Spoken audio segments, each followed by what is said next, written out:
आदरणीय Champat Rai ji, doctor Vijay Jolly, Shrimati Kiran D Chopra, mister Freddy Svane, Denmark ambassador and Nigeria high commissioner mister Ahmed Sule and Shri Charandas Prasad ji, Guyana के उच्चायुक्त, Shri Kamlesh Prakash ji, Fiji उच्चायुक्त, Shri Dhaneshwar Mauritius labour party representative, Shri Vijay Mehta, Romania council, Shri Manoj Kumar, पश्चिम Africa Siberia प्रवासी, या जनाब ताज मोहम्मद साहब, ताजिकिस्तान प्रवासी, श्रीमती अरुणा जी झा, मकाऊ प्रवासी। सबसे पहले तो मैं बधाई देना चाहता हूं डॉक्टर विजय जोली जी को। मैं उन्हें एक राजनीतिक कार्यकर्ता के रूप में तो जानता हूं, लेकिन आज जो दृश्य अपने आंखों के सामने यहां मैं देख रहा हूं, इस दृश्य को देखने के बाद मेरा स्पष्ट मत यह बना है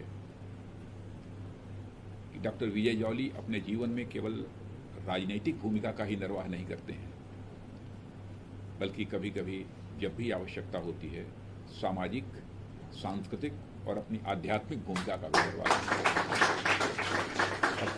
सचमुच उस सामाजिक, सांस्कृतिक और आध्यात्मिक भूमिका का इन्होंने निर्वाह किया है।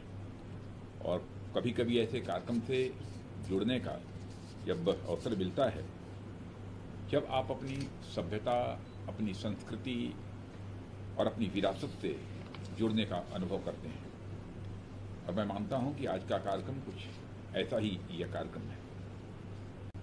इस कार्यक्रम से जुड़े सभी महानुभावों का, जो यहाँ मौजूद हैं उनका भी, जो यहाँ मौजूद नहीं हैं उन सभी का मैं अपनी तरफ से हार्दिक अभिनंदन करता हूँ।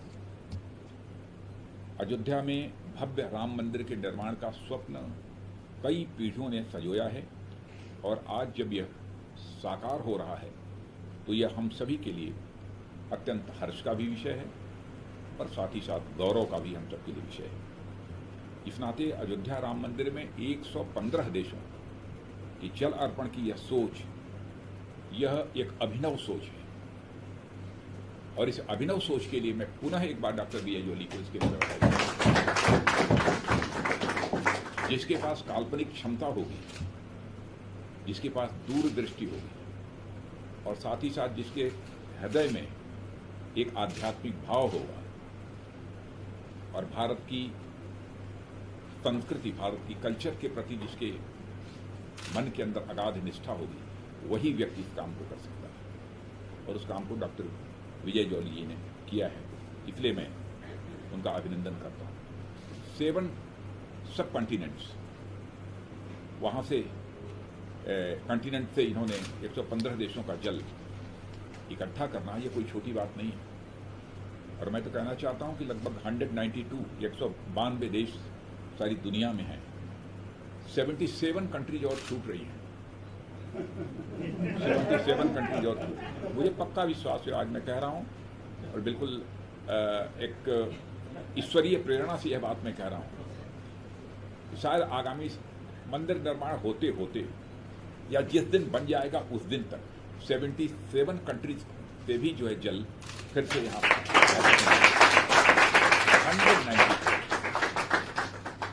192 देशों का जल अयोध्या में पहुंचेगा, और उससे भी हम लोग जलाभिषेक अपने रामलला का करेंगे। और रामलला इस काम को पूरा करने की पूरी क्षमता आपके अंदर दे रखी है, और इसको करना ही करना है, अब चाहे जैसे करना है।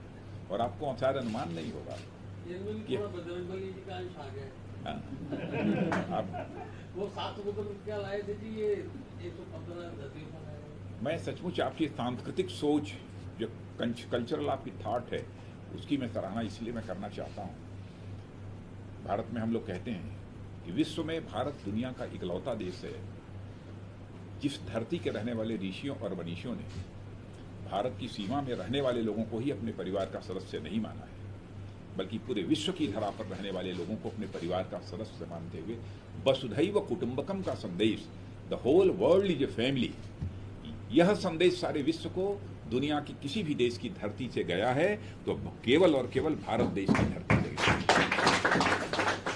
और इसीलिए भारत की मां की कोख से पैदा होने के कारण, भारत की मिट्टी में खेल कूद कर बड़ा होने के कारण, भारत का नदियों का पानी पीने के कारण ही शायद आपको यह प्रेरणा प्राप्त हुई है कि जो भारत सारे विश्व को अपना परिवार मानता है, तो आज हमारे सबसे बड़े एक सांस्कृतिक प्रतीक उनको कह लीजिए, आध्यात्मिक प्रतीक कह लीजिए, जो भी कहना हो, मर्यादा पुरुषोत्तम भगवान राम अथवा रामलला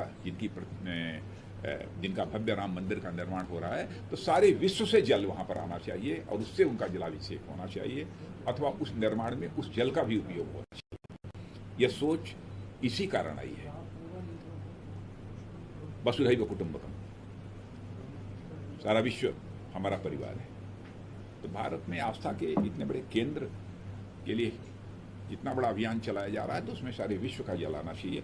इसी सोच के आधार पर आपने इस कार्य को प्रारंभ किया है।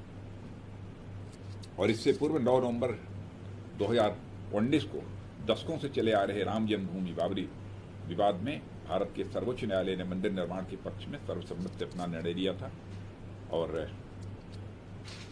उसके परिणाम स्वरूप आज ये मंदिर बन रहा है। सबसे बड़ी बात, हिंसा का सहारा भारतवासियों ने नहीं लिया,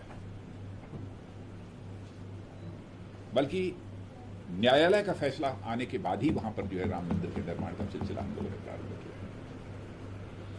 यह भी एक पॉजिटिव अप्रोच भारतवासियों की है, क्योंकि भारत एक ऐसा देश है कि जाति, पंथ, मजहब के आधार पर कभी किसी से भेदभाव करने वाला देश नहीं है।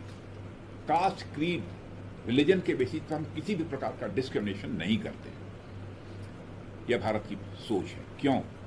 क्योंकि भारत के ही ऋषियों और मनीषियों ने कहा है, यत पिंडे तत् ब्रह्मांडे, जो पिंड में है वही ब्रह्मांड में है, जो जड़ में है वही चेतन में है, जो सूक्ष्म में है वही विवर्त में है, जो छोटे में है वही बड़े में है, जो मेरे में है वही तेरे में है। इसीलिए हम लोग किसी से भेदभाव नहीं करते। इसी सोच ने आपको प्रेरित किया है इस काम को करने के लिए। बहुत उत्कृष्ट कार्य किया है और इसके लिए मैं पुनः आपको बधाई देना चाहता हूं। और जो मैंने याद आपको दिलाया कि 77 कंट्रीज, 77 बचे, और मैं जानता हूं, ये मैं कह रहा हूं तो बहुत मुझे पक्का विश्वास है कि ये पूरा होगा। जरूर लाएंगे, पक्का ये पूरा होगा डॉक्टर जी। कई नदियां तो कई देशों में, और जब इसका कार्यक्रम होगा तो मैं भी उस कार्यक्रम में भाग लेने के लिए मैं निश्चित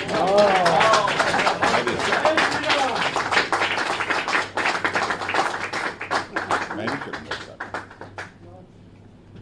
नहीं, ये कोई छोटा कार्य नहीं है, बहुत बड़ा कार्य, बहुत महान कार्य। भारत के ऋषियों और मनीषियों की सोच के अनुरूप आपने काम किया है। आपको अंदाज नहीं है, यह ईश्वरीय प्रेरणा से आपने यह काम किया है। बहुत बहुत शुभकामनाएं आपको, बहुत बहुत बधाई।